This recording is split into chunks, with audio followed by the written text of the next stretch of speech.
and welcome to Enter the Dark, your journey into the dirty and macabre things that go on in the world and we just love to talk about. I'm Jan from Film Daddy, and with me as always is Les. And where are you from, Les? You can find me on YouTube as Tales from the Hanged Man. Yes, so what we're going to be doing for you tonight is giving you part one of our French connection, as I like to call it.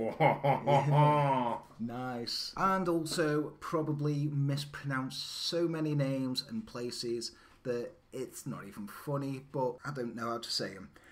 So, first off, Les, what shall we delve into? What do you do when you think of France? What do you think of? Besides baguettes, surrendering? Notre Dame. Yeah, not anymore. Not anymore, unfortunately. Not anymore. No. Sad times. Sad times. But when you've got a twisted, dirty mind like us, you obviously think of French maids. And what else is better than a French maid? Except for two of French maids. Two French maids? And what's better than two French maids? Two French maids who kill. Two French maids are killing? That's right. So this episode we will be talking about the Papin sisters. Now, Les, you hadn't heard much about these, had you? No. These were a bit of a mystery to me. Before coming on the show, I kind of listened to a documentary for a bit, but it was Yat read subtitles, and it was late. So you're just that uncouth. You don't like subtitles. I like subtitles, but not when I'm tired. And I got distracted by other things. Masturbating. Yeah. It was masturbating. Yeah, it was porn. I'm not going to lie. Right then, so let's delve into this. So, now, these sisters, there's a couple of... Once you've heard everything, we're going to be looking into why we think they may have done it, but also what other people have said about them, because it is a bit weird, this one is. Yeah. So, let's get started, shall we? Yeah. So then, do you know what year it is? It's 1933. And we are going to be delving into the city of Le Mans. Le Mans? Known for its 24-hour car race, not much else, except for murder. That's hey, right. Jan, you're Le Mans. You're Le Mans. No, you're Le Mans. I think it's actually Le Mans. Oh, okay. But, you know. There we go. First mispronunciation of the cast. First of many, and it will be. So, it started with two people. It started Clemence Derrière and Gustave Papin. And they lived in Le Mans, but they had a bit of a tumultuous relationship, shall we say. You know, rumours spreading that Clemence was having an affair. An affair? Yeah, with her boss. Knock me down with a feather. Her boss? With her boss, just to make it, you know, if you're going to have an affair with your boss, it's going to be a bit tacky and stereotypical, isn't it? You look around, but, you know, it's... That was back then, though. I mean, maybe they created the trend, who knows? Yeah, this is like 1898 kind of thing, so... Pioneers, in a way. Pioneers of affairs. Yes, Clemence Derrière. Or it could be Derrière. It's got a little flick over the E, and then I was going to ask my wife who can speak French, but I didn't, so... But she was having an affair, but she also didn't have the best reputation among the people of Le Mans. She was considered to be a woman of low moral values and totally unsuited for motherhood. And Gustave was an abusive alcoholic. So, obviously, what they did, they procreated. Bit of a powder keg, then. Pretty much, yeah, I'd say so. So, in 1901, they decided to get married. But it was because Clemence fell pregnant with their first child, Amelia. But Gustave, he couldn't shake that I think she's having an affair thing. So he decided, what I'm going to do, I'm going to take him away from Le Mans, go, leave for here, start anew with our family. Nice idea. So, nice idea. After 2 years of looking, he found a job. He said, right, we're going to move. And Clemence, remember, this is her saying, I'm not having an affair. No, I'm not having an affair. How dare you say I'm having an affair? She threatened to commit suicide if she had to leave Le Mans. Was she having an affair? But I don't know, but I'm going to go so far as to say, yeah, I think she was. Saying that the fact that, you know, they weren't rich, you know, it's not like they had a massive house, loads of family. She just said, I'm not going, I'm going to kill myself. But I think pretty much, yeah, she had an affair. Right. So that's what I'm saying. But after a while, she was like, yeah, okay, we'll go. So they started a new life together. So when they got settled, they gave birth to the first Papin sister that this is about, Christine, and that was in 1905. But she decided looking after another baby was going to be far too much for her, and she just gave Christine to Gustav's sister and said, yeah, have a baby, don't want it. No way. Yeah. And then in 1911, she had another baby. Here comes Leah, the second one of the Papin sisters we will be talking about. But shortly after this, she did make, because all through this we're thinking Gustav, he's hitting the bottle, she's having an affair, he's moved away. You think he's a nice guy. But no, she discovered that he'd actually raped their eldest daughter, Amelia, and immediately she filed for divorce, which you fucking would do. Well, you would, yeah. Yeah. That's a deal breaker, isn't it? Yeah, really? raping your child, yeah. It's pretty much a deal breaker, I'd say. But Clemence, still, not being the, upstanding mother and being really nice about everything, she then decided to say to Amelia, nah, I think you seduced your dad. Yeah, Clemence isn't a nice woman, is she? No. How old's Amelia at this time? Amelia at this time, this was in 1911, and she was born in 1901, so she's 10. So, yeah, so he raped, from what we know, a 10-year-old girl, could have been younger, but then Clemence, the mother, is saying, no, you seduced your dad. Obviously, guys, we will have a bit of humour throughout this, but, we aren't overlooking, the horrible facts of what happened here, which, as we go on, it will get more and more shocking. But it must be someone with a twisted mind who can, well, obviously, giving children away and all that thing is bad enough, but you could say, postnatal depression, but telling your 10-year-old daughter that she seduced her father after he'd raped her, what pretty sort much of mind? Yeah, what's going on? You're pretty much a piece of shit. Yeah, you really. are. You are a piece of shit. There's no two ways about it. It's you're a piece of shit. Living up to that, not fit for motherhood thing, wasn't she really there? Yeah. She thought, better carry on this not fit for motherhood thing. So she accused her 10-year-old daughter of seducing her husband after he'd raped her. Classy, yeah. But after that, she sent her to live in Le Bon Pasteur, which was a convent, which was known for its strictness and harsh discipline. Ooh. Because, that's what that child needed, obviously. Go to the convent. Yeah, but then Clemence started to spiral out of control a bit, and she made the decision then to take Christine from a loving home with Gustav's sister and place her in the convent with Amelia, and then got Leia, and then just gave her over to her brother to raise. So she's pretty much now free of the burden of motherhood that she wanted. Yeah. This is, this is one of those really where it's like, use contraception. Rub her up. Yeah, definitely. I mean, both of the parents in this are pieces of shit. So yeah. I don't think it was on their mind, especially in the 1800s. Well, there's not much on. No, not much on the tally, is there? Really? Not much on the tally in the 1800s. No. And I don't think the car races started either. And that's only one day a year, isn't it? All they got is they're watching a donkey go around the street for ages and ages and ages. The town drunk just there, dancing about, dancing as the donkey's going round. Yeah. Bleak times. But then, as I said, Clemence was free of the burden of motherhood, as she called it. She was reveling in the fact that she was able to punish her children still while not having the responsibility of having to care for them. So the piece of shit title is still being stuck there, and I think she's very worthy of it. Yeah. But she got really, really, really pissed off because her children started to flourish. They were away from the abusive environment, and after her brother passed away, Leia joined her sister in the convent. The girls became closer than ever, obviously with Christine and Leia being the two youngest. And Amelia actually took her vows to become a nun, and Christine wanted to follow in her own footsteps. Oh, wow. So, they're in the convent, they're doing what they should do there, and, they're embracing it and saying, yeah, this is what I want to do.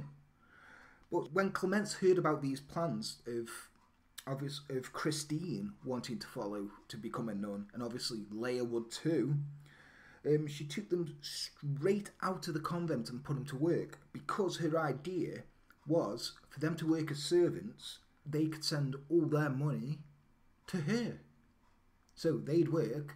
So once again, piece of shit tag, fully enforced here. Yeah, like what sort of places were they being servants in then? So it would be like manor houses, big houses, places like that. So you're not supposed to like this person, but I really don't like this person. I really don't like this person. I mean, she's lazy. Lazy for one, not fit to be a mother. I mean, that's the least of. I'd say that's the least of like what's wrong with this human being. I'm pretty sure there's underlying issues for her, but as far as this goes, she's a piece of shit and didn't deserve to have children. So they never stayed long at a job that she put them in because she was always unhappy with the wages that they got paid. So she constantly made them to quit in order for them to find better paid work. But during this time, the sisters formed a strong bond between themselves, and like even when they weren't working together, they spend the days off together and just talking about their lives. And obviously they're both sending money back to their mum, so they've got this in common. They're sisters, forming a bond around this abusive behaviour from the mother. Yeah. So and people would often remark how the girls had no interest in anything but each other, but they put this down obviously to the traumatic childhood and the fact that they were separated from each other for most of their lives, which you would. It's sort of, if you do find a long lost sibling or anything like that, you immediately want to know more, don't you? Yeah, you'd probably want to spend more time with them. So in 1926 now, Christine landed a job as a maid and a cook in the home of retired solicitor. Are you ready for this? Mm-hmm. Gonna butcher this one. Monsieur René Lancelin, in his family home in Le Mans. Come back to Le Mans. Le Mans. Back in Le Mans. The mansion was home to Monsieur Lancelin, his wife Leonie, and their youngest daughter Genevieve. Genevieve. Wasn't that a car? Genevieve, in a film. It was a bit like Chitty Chitty Bang Bang. I think possibly. Yeah, Genevieve. Yeah, Genevieve. Yeah. Anyway, she's not a car, she's a little girl. Right. After a few months of work, Madame Lancelin was so pleased with their attitude and work that Christine convinced her to hire Leia to work in the mansion as well. So now both sisters are working together, and that's all good. That's nice. They work together, gone through a traumatic childhood, and they're together and working. So well done, Madame Lancelin there. Yeah, nice one, Madame Lancelin. But she gets even better, Madame Lancelin does. Ooh, what does she do? What does she do? She couldn't be more pleased with, the new employees, and they only really went out on Sundays to attend church, and apparently occasionally visiting a fortune teller who told them that they had been man and wife in a former life.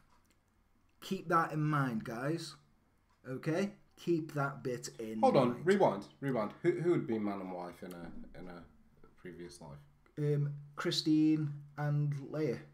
Apparently a fortune teller said, you two were man and wife in a former life. Okay. Yep. This is why fortune tellers are all bullshit. Sorry if you are a fortune teller and you believe that. It's just my belief, and I know Leslie's belief, that they're charlatans and prey on the weak. But anyway, I went off on a tangent there. So obviously, they told him that they were man and wife in a former life. Like I said, keep that in your mind. However, not everyone had the same view of the girls as the Lancelins did, with the local shopkeepers finding the girls to be distant and cold. And a previous employee of Christine stated that she would become agitated when asked to perform a task which she felt was beneath her. Now, you're a maid. There's really not much is beneath you, is it, in this time? Not now. Not now. Not now. Just let's clarify. Not in 2019. I mean, in 1926. You're a maid. You got to do everything. Yeah. It's pretty strict. It's pretty strict at that time, isn't it? I mean, you're not going up chimneys, but it's not nice. No, but Christine and Leia, they loved working for the Lancelins, and they became so close to Madame Lancelin, started referring to her as Mumma. seen her as a mother figure, which is nice because they needed a mother figure. Bit creepy. Whilst referring to Clemence as that woman, which they should. But Madame Lancelin even put a stop to the girls sending the money back to her. Oh. Yeah, because she found out about it and she was like, no, you were earning this money, you keep it. So she contacted her, obviously Clemence that is, and said, and I quote, Christine and Leah will be keeping their wages from now on and that her gravy train had finished. Oh, snap. Snap. Ooh. Yeah. So, for a few years, everything was going well with him. It was all good, but that was about to change. Did it get bad? Did bad things happen? Bad things happened. So, the longer the girls worked for the Lancelins, the more the work was scrutinised by the lady of the house. And once she led her to pinching Leah continuously until she cleared up a scrap of paper which she missed when she was sweeping. Now, I hate being pinched because it fucking hurts. There's that spot just under your arm, isn't It's there? just wherever it is. It's just annoying, and Yeah. I'd punch her. I don't advocate violence to women, but I'd punch her. She'd pinch me. So Pinch I'd be her. like, it's a bit of paper. I'll pick it up. Don't pinch me. I'll just tell me. I'll pick it up. Yeah, it's peevish. That is. Yeah, Peevish. peevish. Yeah, I don't like being pinched. But the girls discussed the issues that they had with each other at length and promised that if it were ever to happen again, they would defend themselves. Ominous. Yeah. And this day came on February 2nd, 1933. Ooh. So, picture the scene. Picturing it, visualising. Visualise. Right. Madame Lancelin and her daughter Genevieve returned from a day of shopping around 5:30 p.m. They found the house in total darkness. So, 5:30, it's February, dark It's outside. dark, isn't it? Yeah. So Christine came forward and explained that a faulty iron had blown a fuse in the house for a second time that week, to which Madame Lancelin reacted angrily, as the iron had been returned from repair that day. Shoddy workmanship on behalf of the iron repair guy, Yeah. I feel. Interesting though that they got electric irons. Oh yeah, this is Well, 1933. Yeah, like well to do. Like I mean, I bet you it's the size of a steamroller, but like yeah, still, but, yeah, an electric iron. This is France, pre-war, and they're in a mansion. These Lancelins got a lot of money. Got a lot of money. Yeah, the revolution did a lot, didn't it? Yeah. Oh. But what happened then was only the start of it. Are you ready for this? I'll brace myself. This goes from 1 to 10 quite quickly. Okay, so a heated argument ensued, and Christine had finally had enough. Oh. So she lunged at Genevieve and proceeded to tear her eyes out with her bare hands. The fuck. Yeah. Not punching, scratching. She started to tear the girl's eyes out with her bare hands. Went for her eyes, like a spider monkey. Spider monkeys always go for your eyes. They If always you've got a do. pet spider monkey, watch your eyes. But then Leah joined in and she grabbed Madame Lancelin and held her down. And following Christine's orders, she gouged her eyes out too. What did Madame Lancelin do? She'd been pinching her. She'd said, well, it's obviously your fault because the iron's just come back. Just a bit of horseplay. It should be, what did Genevieve do? Yeah, should be. What Really? did Genevieve do? Genevieve did nothing, she was just there, like with many fancier gown that she picked up for a Miller man that day. Yeah, like Madame Lancelin though. She was just like game for the bants, wasn't she? Oh yeah, a bit pinch, but she, they called her mum, but obviously, that gone. But not got the best like mother role model, have they? Yeah. So you got two sisters gouging out mother and daughter's eyes right now. Lots of eye gouging. Yeah. So at this point, the victims were laying dazed and blind because their eyes had been actually gouged out. They hadn't tried; they'd actually pulled their eyes out of their head. They were out. They were out. Totally out. So Christine went to the kitchen and came back with a knife and a hammer. And the sisters proceeded to slice and bludgeon the mother and daughter without mercy. Yeah. I told you it goes from 1 to 10 really quickly. Afterwards, the sisters would reveal that their victims were screaming and calling out, but could not remember what they were saying Or it could simply be that they were not listening to them plead for their lives, which is fucking cold. That is cold. Cold-blooded. Yeah. After they decided that Madame Lancelyn and Genevieve were dead, this is a bit twisted, well, a lot twisted, they started to prepare them as they would meat for cooking. Why? I have no idea. They weren't going to, were they? I don't know, but Christine did comment that she was following a recipe for rabbit from a cookbook while cutting, and I will put the pictures up on the video and you'll see it. You can actually see on one of the legs, it looks like flesh has just been stripped from the legs. I mean, I'll show you the picture there, as you can see there. Oh. Yeah. Oh. This is getting demonetised. Yeah, there's no money on this one. But yeah, so then they lifted the women's skirts and slashed their buttocks and thighs. And then... it's the most tender part, isn't it? But they're not preparing that bit. Just slashing that. Yeah. Ruining the meat. Mm-hmm. And in one last macabre twist, they then smeared Genevieve's menstrual blood all over both of the corpses, as if they were basting them. So they started preparing them, smeared menstrual blood all over them like they were basting them. And this entire thing lasted around 30 minutes. So for half an hour, gouging eyes out, beating him with a hammer, stabbed him with knives, then started preparing him. This went on. This wasn't like a 5-minute thing. This went on for half an hour. They took their time. Yeah, I think adds to, the darkness of it. Of it wasn't just a crime of passion. This was premeditated. I don't know if it was premeditated, but they spent a lot of time doing a lot of damage to these two women. So, but after they'd done this, like after the 30 minutes, they both went to the bedroom and just decided, we'll go to bed now, and just left the bodies there. So, didn't even tidy up. Well, they're not going to tidy up, are they? Really, they've just butchered two people, gouged their eyes out, basted them with menstrual blood. They're not going to think, better tidy up. It is my job. True, and I can see why they might have needed a nap.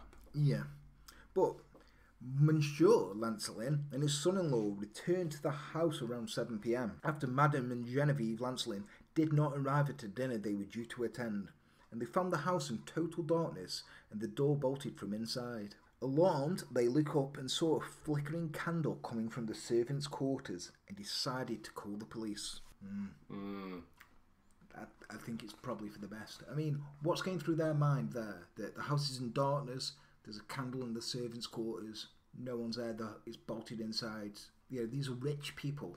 You're probably thinking somebody's robbing us, whatever, So the police entered via the back door and they slowly got inside, but obviously nothing's going to prepare them for what they could see inside. No. One officer shone his torch on the ground and he was greeted by an eyeball staring back at him.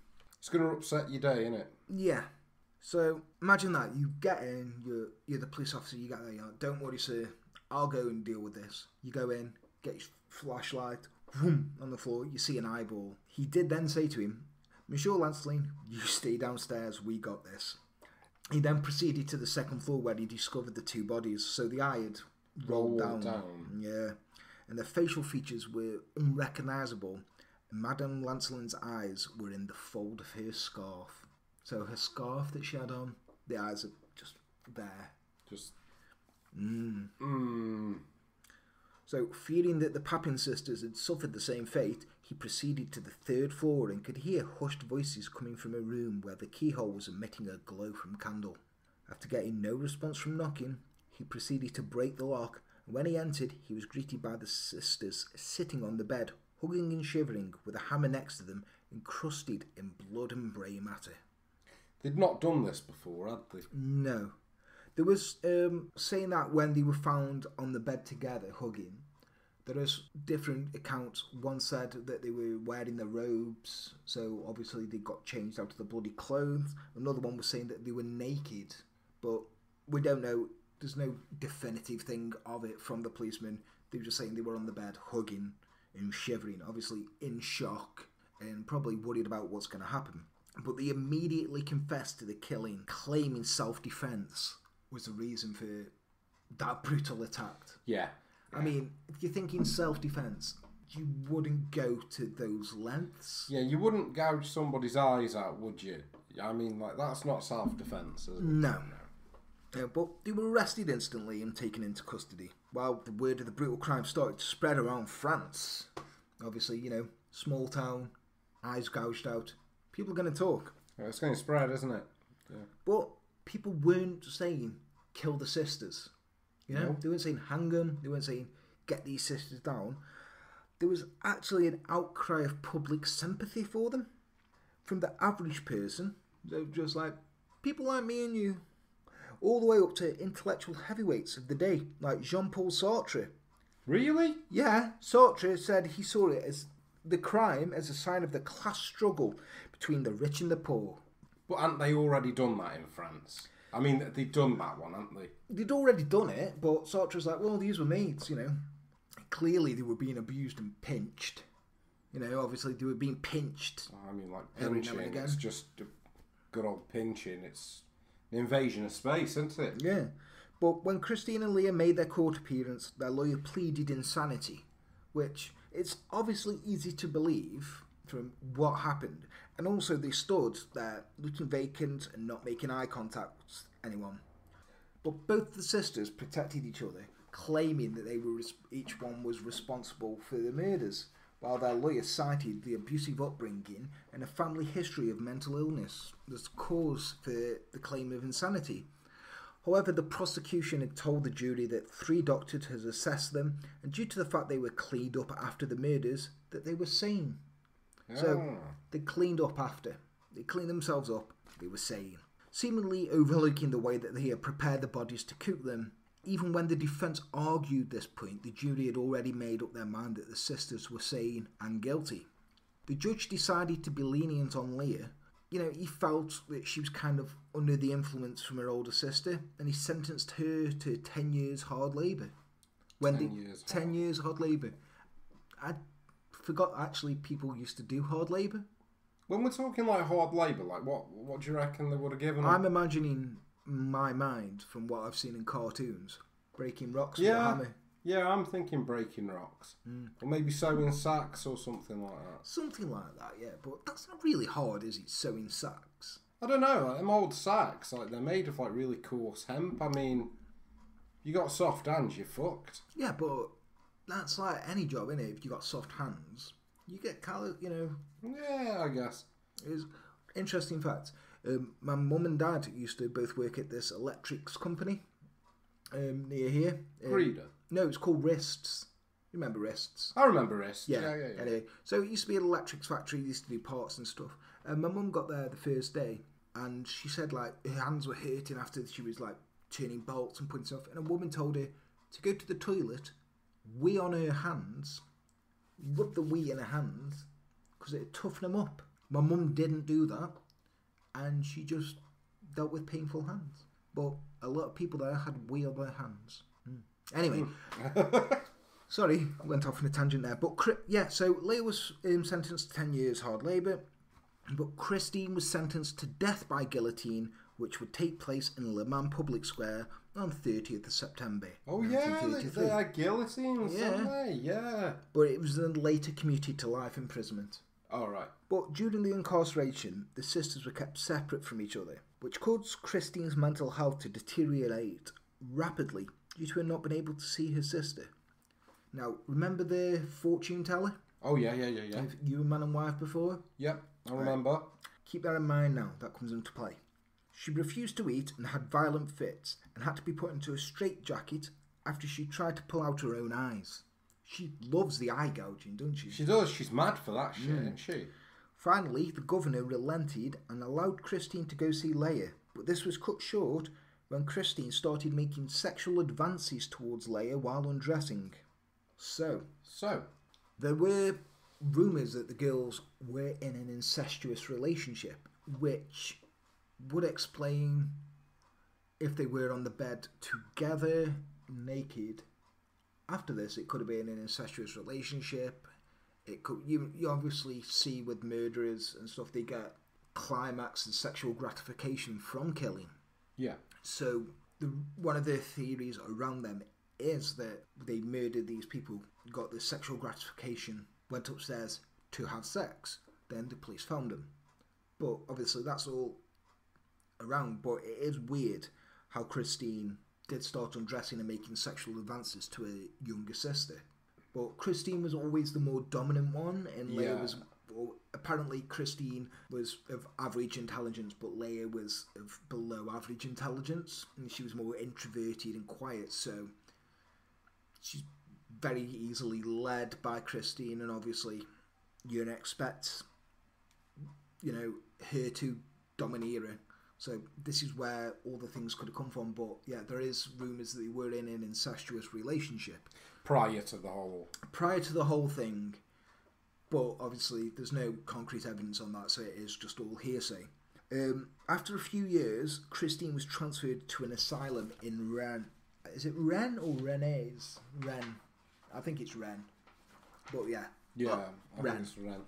But she fought against and wrote letters pleading to be placed with Leah, all of which were obviously disregarded. She quickly started to deteriorate and refused to eat, and on 18th of May 1937, she died aged 32. Leah, on the other hand, was classed as a model prisoner and was released in 1941 after serving only 8 years of her sentence. And you ready for this? She went to live with her fucking mother. No. Yeah, she went to live with her mother in Nantes and got a job as a maid in a hotel under an assumed name. So after all this, she went back to her mother. Obviously, who she got? She's got no one, has she? No. Her sister who's closest to is, dead. Yeah. So she goes back to the only person she can, which is her mum. There's no exact date of when Leah died. However, I'll put this on the video. There is a photograph surfacing around the year 2000 of her as an elderly lady. 2000? Good head of hair. Yeah, you can see her, women don't usually lose their hair, do they? No, so, but it looks like it's got volume still. You know what I mean? She might have been done up for the photo, you never know.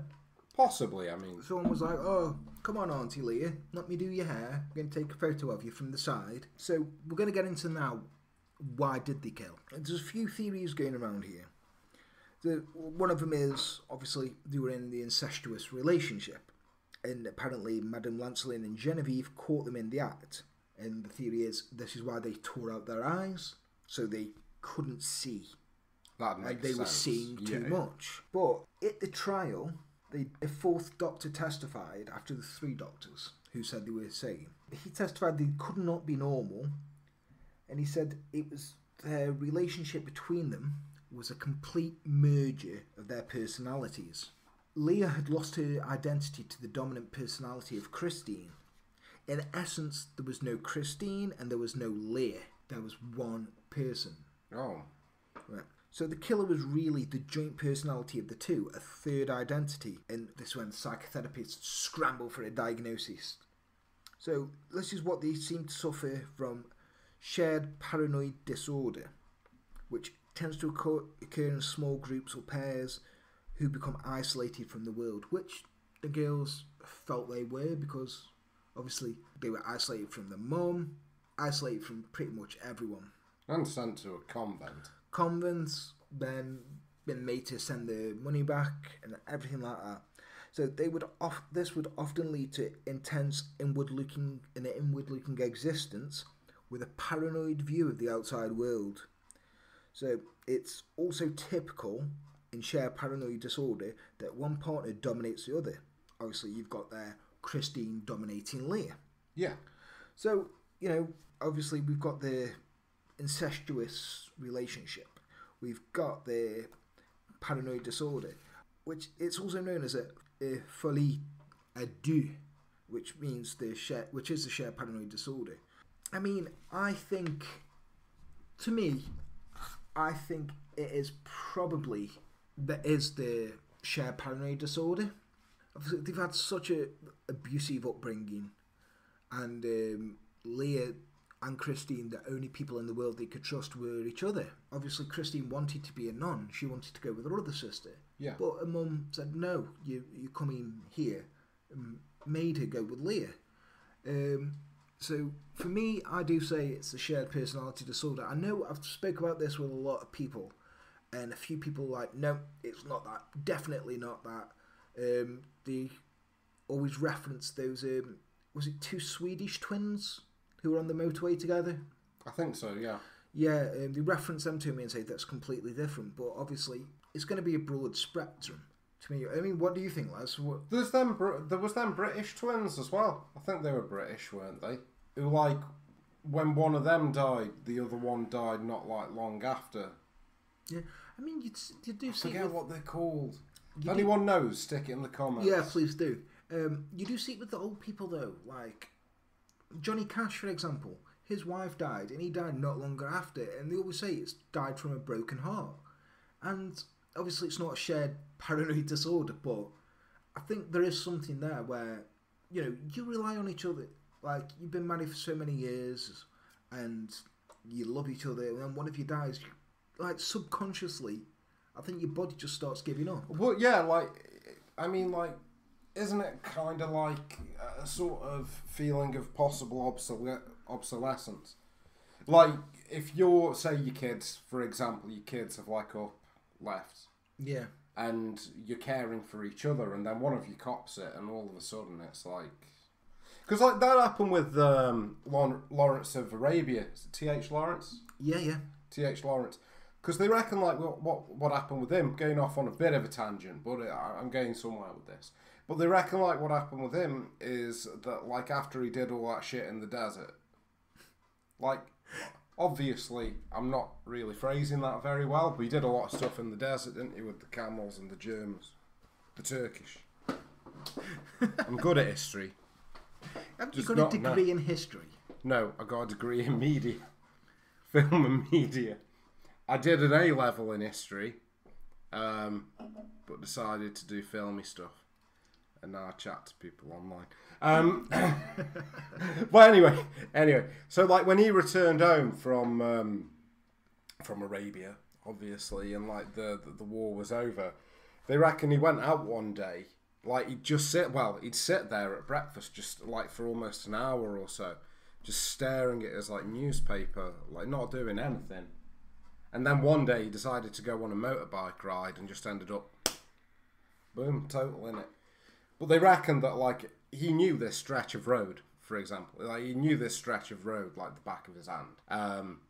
Knew everything about it. The bike was in good nick. It was fine. Nothing wrong with it. And he just sort of something distracted him, and then he just went bang. And they reckon what it was is his body had, like, and his mind had finally just gone, fuck it. A bit like the dude from Sons of Anarchy at the end. Spoilers. He... Obviously, his dad died on this road, and he sets everything up, and then he just goes and lets his hands go off his bike, and he dies where his dad did. Yeah. He was in Biker Grove. Who was? Jax from Sons of Anarchy.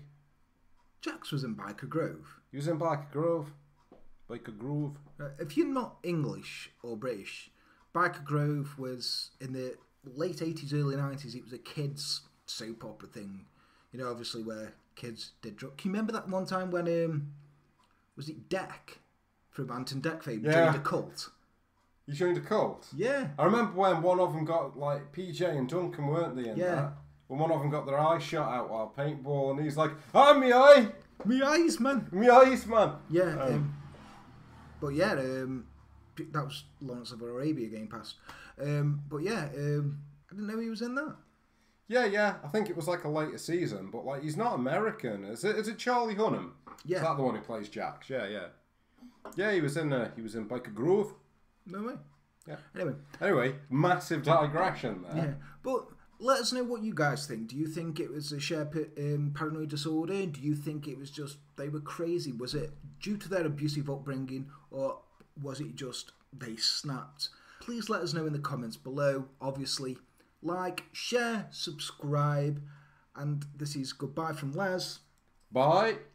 Goodbye from me. Check us out on Tales from the Hangman and filmdaddy.com, and we shall see you next time. Take care. Don't pinch anyone.